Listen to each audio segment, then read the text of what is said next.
సినిమాలో కొన్ని నమ్మలేని నిజాలు ఉన్నాయి. ముందు అది చెప్పేస్తాను. నేను సినిమా తీసి నాగార్జున్ని కరెక్ట్గా పెట్టే బాబు, నేనేం చెప్పబోతున్నాను, ఇద్దరి మధ్య దిండు పెట్టావే.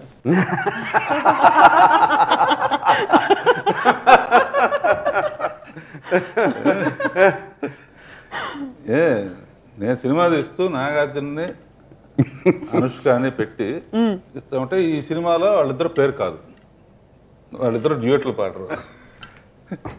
సో అదొకటి ఎవరు నమ్మరు కదా అసలు. నేను సినిమా తీసి అనుష్క లాంటి అమ్మాయిని పెట్టుకుని నాగార్జున లాంటి మన్మధుడిని పెట్టుకుని అదే వాళ్ళిద్దరికి మధ్య పాట కానీ వాళ్ళ పేరు కానీ కాదు. సో అది నమ్మరేం నిజమేనా? నమ్మలేదు. తర్వాత ఇందులో అనుష్క గోదాదేవి గెటప్లో కనపడుతుంది, కానీ గోదాదేవి కాదు.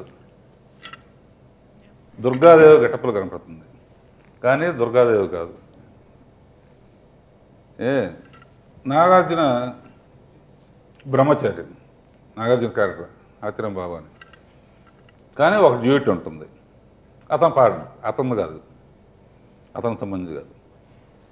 ఇట్లా అనేక అంటే భక్తికే ప్రాధాన్యం ఇస్తూ అనేక నమ్మలేని నిజాలు చేయడానికి కారణం ఏంటంటే, మెయిన్గా జనరల్గా ఆడియన్స్ ఎక్స్పెక్ట్ చేసేది ఇటువంటి టాప్ స్టార్స్ని పెట్టుకుని, ఇంత గ్లామరస్ స్టార్స్ కమర్షియల్ స్టార్స్ని పెట్టుకుని భక్తి సినిమా తీయటంటే కొంచెం ధైర్యం చేస్తున్నాడు. వాళ్ళిద్దరిని పెట్టి డ్యూయట్ లేకుండా చేస్తారేంటి సహజం. సో ఈ నమ్మలేని నిజాలన్నీ తెర మీద చూసినప్పుడు చాలా పర్ఫెక్ట్గా చేశాడు. బహుశా అంటే సబ్జెక్ట్లో ఉన్న దాన్ని, ఎందుకంటే భక్తికే ప్రాధాన్యత ఇచ్చాను తప్ప స్టార్డమ్కి కానీ ఆర్టిస్టులు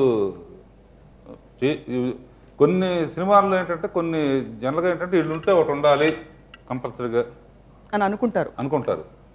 అది లేకుండా చేసాం. అందుకనే టోటల్గా భక్తి రసమే ఎక్కువ డామినేట్ చేస్తుంది అన్నమాట.